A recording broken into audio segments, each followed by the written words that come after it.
तैयार है। इजराइल का F-16 तैयार है।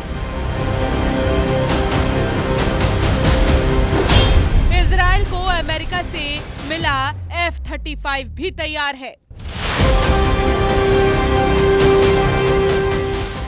ये तीनों लड़ाकू विमान इजराइल को अमेरिका से ही मिले हैं।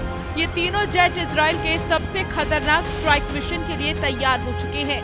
F-15, F-16 और F-35 तीनों के टारगेट पर है ईरान और उसके परमाणु प्लांट। इन तीनों जेट्स के वीडियो आने के बाद सवाल है कि जनवरी गुजरा, फरवरी गुजरा, मार्च गुजरा, अप्रैल भी गुजर गया।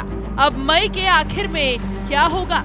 क्या 2025 का सबसे खतरनाक पल आ चुका है? ये सवाल इसीलिए क्योंकि ईरान पर इजराइल के हमले की घड़ी बहुत करीब आ गई है। ये खबर अमेरिका से लेकर यूरोप और इजराइल के मीडिया ने छाप दी है। इन रिपोर्ट में अमेरिका की खुफिया एजेंसियों का हवाला दिया गया है। रिपोर्ट्स में बताया गया है कि इजराइल बहुत जल्दी ईरान के खिलाफ खतरनाक कदम उठाने जा रहा है।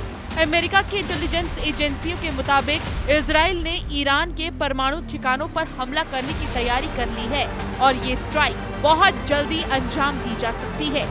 ये रिपोर्ट ऐसे वक्त सामने आई है जब राष्ट्रपति डोनाल्ड ट्रंप ने ईरान के साथ परमाणु मुद्दे पर बातचीत तेज कर दी है। इजराइल की तैयारियों पर रिपोर्ट बता रही है कि पूरी दुनिया में ऐसे भूकंप का खतरा है जो सिर्फ ईरान या इजराइल को नहीं हिलाएगा बल्कि पूरी दुनिया में नेतन्याहू की स्ट्राइक का असर पड़ेगा। इजराइल के स्ट्राइक मिशन की खबर मिलने के बाद कच्चे तेल के दाम अचानक बढ़कर $66 प्रति बैरल के पार पहुंच गए। सोने के दाम भी 2 हफ्तों की सबसे ऊंचाई पर पहुंच चुके हैं, यानी 24 कैरेट का 1 तोला सोना अब 97,000 का आंकड़ा पार कर गया।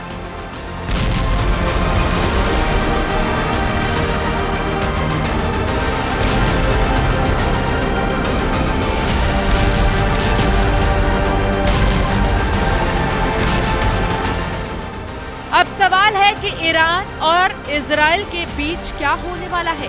क्या वाकई इजराइल ने अब ईरान से आर पार करने का मूड बना लिया है, जबकि ट्रंप ने उनको आगाह किया है कि परमाणु मुद्दे पर बातचीत के दौरान अगर इजराइल ने ईरान पर हमला किया तो वो उसका साथ नहीं देगा।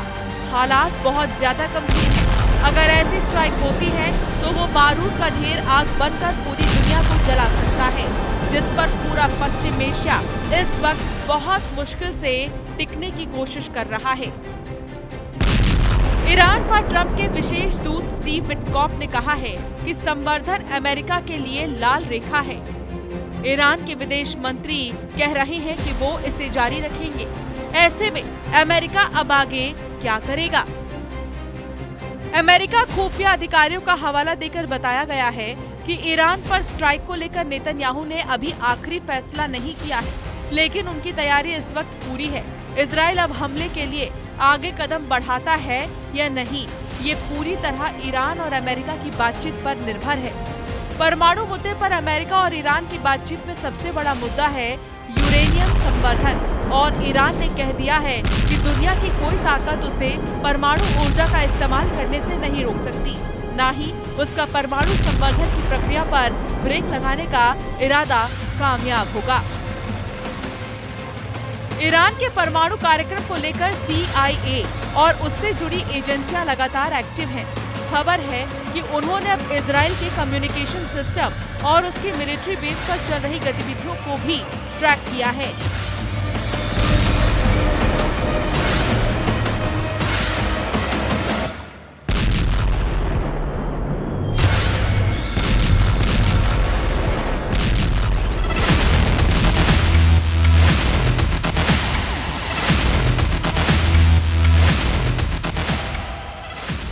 पता चला है कि इजराइल ने हाल ही में एक स्ट्राइक मिशन का अभ्यास किया है, जो बताता है कि नेतन्याहू ने ईरान के खिलाफ एक बड़े मिशन को आजमा लिया है। मार्च 2025 के महीने में ट्रंप ने ईरान से बातचीत की पेशकश की थी। उन्होंने ईरान से वार्ता के लिए एक चिट्ठी भी भेजी थी और समझौते पर पहुंचने के लिए 60 दिन का समय भी दिया। लेकिन अब ये मियाद 5वें हफ्ते को क्रॉस कर चुकी है और अब ट्रंप के हिसाब से ज्यादा वक्त नहीं बचा है। यही वजह है इजराइल ने अपना स्ट्राइक मिशन तैयार कर लिया है।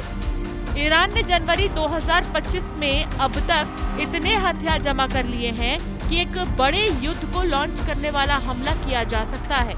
ईरान के ड्रोन बेस के इस वीडियो ने इजराइल से लेकर अमेरिका तक हड़कंप मचा दिया है।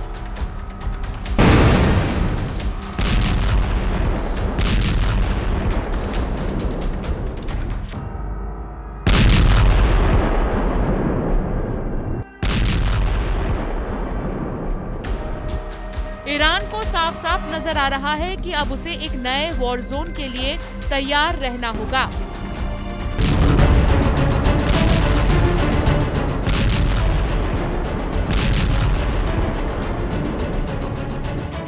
ईरान का सबसे बड़ा खतरा अपने परमाणु अड्डों को लेकर है।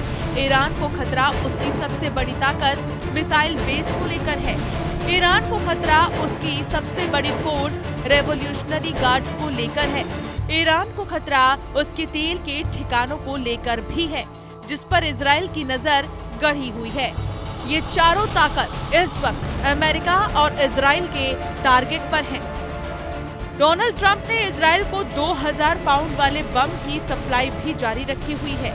ये ऐसे बम हैं जो F-15 जैसे फाइटर जेट से लॉन्च किए जा सकते हैं, लेकिन जब इससे भी बड़े बम से हमला करना हो तो उसके लिए इजराइल के पास बड़े विमान नहीं है। अब तक इजराइल ने अपनी बमबारी में 3 तरह के फाइटर जेट इस्तेमाल किए हैं। F-16 से लेकर F-15 और F-35 पर बंकर बस्टर बम लोड किए जाते हैं और फिर उनसे बेरूत और दक्षिणी लेबनान से लेकर गाजा और ईरान तक बमबारी की गई है।